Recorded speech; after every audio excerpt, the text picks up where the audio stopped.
Listen, we've all been there. You start out strong on a song, you've got a great foundation, you've put in the basic instruments that need to be there, and then all of a sudden things just don't seem to be flowing anymore. And all of a sudden you're having a hard time figuring out what needs to come next or what's gonna sound good. And all of a sudden you get so frustrated with it that you just really wanna put the song down and move on to something new. I get it, we all get there, and this is a place that I like to call the messy middle. And this is often the place where half-finished songs just seem to go and die. But today I'm gonna show you that if you press through, you will get to the other side, and you might even actually like the song when you get there. I'm gonna give you 3 things that you can try to press through the messy middle. Let's jump in. So I've been working on this song for a little while, and I actually got to a place where I was stuck with it, and I decided that I needed to put it down for a little bit.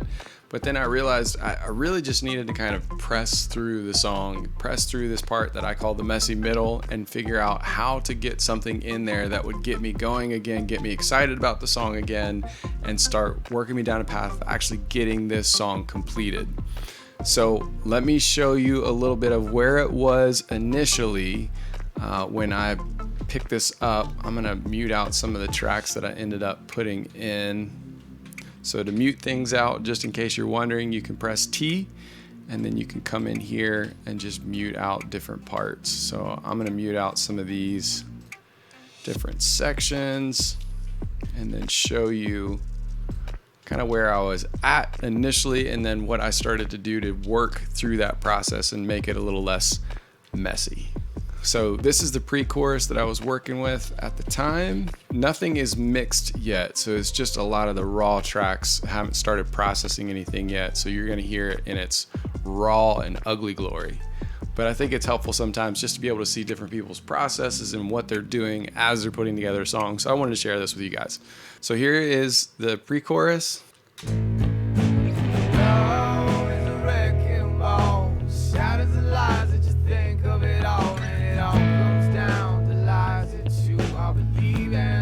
So that was the pre-chorus, thought it sounded okay, and then this was the chorus where everything was sitting at.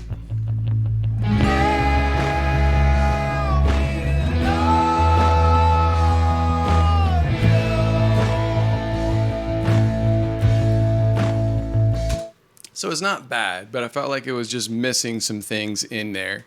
So I sat down, and this is kind of like the first tip, I guess, is I sat down with my electric guitar because that's one of the instruments that I feel pretty comfortable with. And I just started messing around. And what I started doing is I set up this channel for electric guitar. And what you'll notice on here, I talked about this last week in another video where I was talking about the new recording audio feature that's a part of FL Studio. So I just set up this channel to record.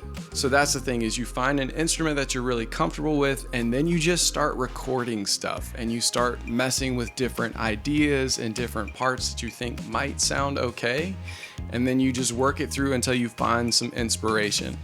So what I ended up coming up with was this little part, and the first part that I came up with was just this little tiny section. So I'll just unmute this real quick. I'll just show you this focused. This was just this tiny lick that was right in the middle of the pre-chorus. And it went over top of the rest of the tracks here.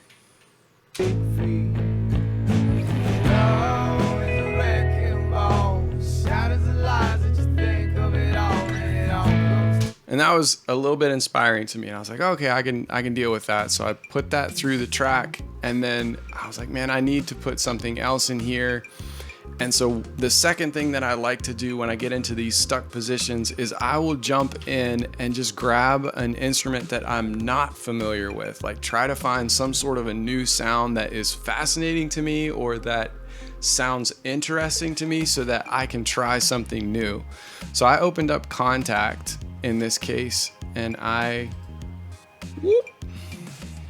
went over to the factory library and jumped into vintage, and then I went into the Mellotron, and I think I grabbed out the voice choir pad or the female choir pad. I can't remember. I used one in one section and one in another.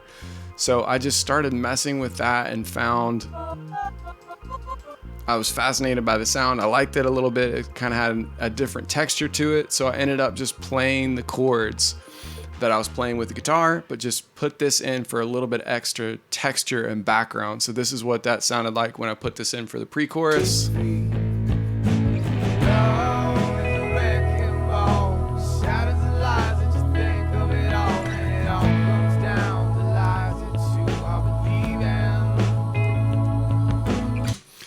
So I had something there and it started to feel better to me, I guess. And so I went ahead and grabbed some strings and I threw those in as well. It was the same thing with Contact. One of the things that I really like to do with Contact is to create the sound. So I'll record it and just record the MIDI part. So making sure that I'm recording the notes. And then as soon as I get done recording the pattern, then I will go ahead and just render that out to audio. And I like to do that because it commits me to the sound. And I like to commit to the sound so that I am just forced to work with it and forced to move on. It just makes me make some decisions about the tone and the way that I play it. It's not always perfect, but I like a lot of that process with my songs. So let me show you really quickly. So this is like the string part. After I had gotten done recording, it probably would have looked something like this. Let me just throw it in. Whoops, that's the actual thing. So let me grab the strings. So the pattern would have looked something like that. And so what I end up doing to be able to render that out to audio is I'll come in here and then I'll press F2 and I'll name it what it's going to be. So this was like strings for the pre-chorus. And so that shows up in the track over here. And then I'll just make a selection around what I want to render. And then I right click here and say consolidate track, time selection. So what I selected on it. And then what it's going to do is render that out to a WAV file and then mute out the MIDI. And so that's the new file right there. And then that's the muted MIDI. So I'll just get rid of the MIDI, keep the audio file. And so then you're just left with the string part. Oh, I'm sorry, that wasn't the strings, that was the choir.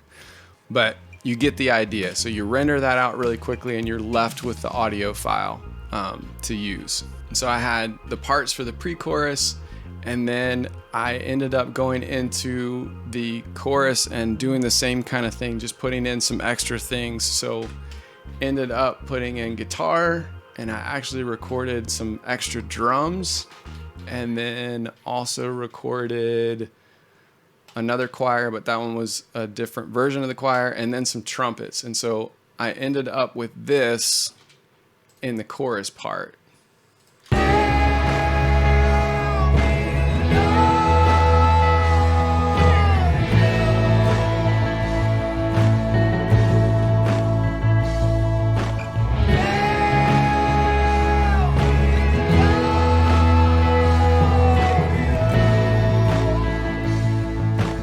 And some of those things are buried in the background, so they're not apparent right off of the bat, like this.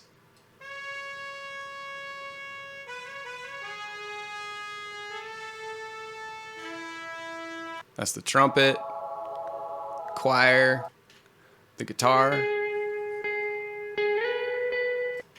and then some timpani, or timpani, however you say that.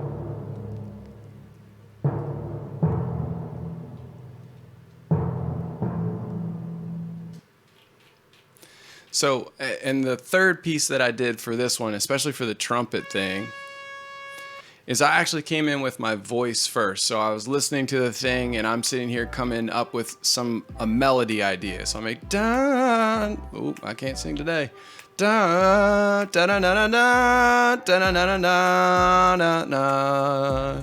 And I just kind of kept humming that melody and trying to figure out what sounded okay in my head. And I kept hearing this kind of brass sound. So then I grabbed a trumpet and then mapped that out in the MIDI, playing that as best as I could to get what I was hearing in my head. So a lot of times I'll hear melodies in my head and then I have to figure out how to try to get it out to get it onto like an instrument.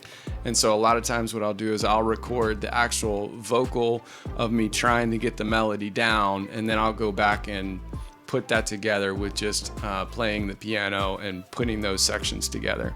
So that's what I did to get this track a little more beefed out again, and to get me back to the place where I was kind of excited to go ahead and finish this track out, to where I feel like, okay, I have a good solid direction and I know what I want to try to do now.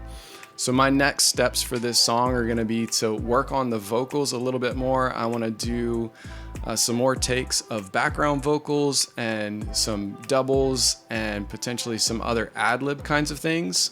And then I'll have to start going through the mixing process after that. But I wanted to show you what I tried to do, or what I ended up doing to try to push through that messy middle section to get to a place where I'm excited to work on the project again. I really hope that this was helpful for you, and I'd love for you to share any tips in the comments below of things that you use to press through the messy middle on your songs. Also, make sure that you check out another video, and if you aren't subscribed, go ahead and subscribe. Turn on the notification bell so you can get alerted every time I post a new video on music production for songwriters, and I will see you in the next round.